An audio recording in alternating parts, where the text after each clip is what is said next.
Monica, 14, kung aking bayan na tinatawag sa mamagitan ang aking pangalan ay makakumbaba at nangalangin at tanating aking buka at talikuran ang kanyang masmang malagad at iyan didingin sa langit at ipatagtawad ko ang kanyang kasalanan at paglalahi ko ang kanyang lapay.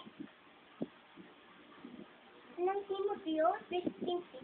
Sulit kung ako'y makluwat mabang panahon ay upang manaman mo kung paano ang dapat sa mga tao na gulminin nila laban ng Diyos, isang gasunod na siyang iglesia ng Diyos na buhay at taligi at saiga ng katotohanan.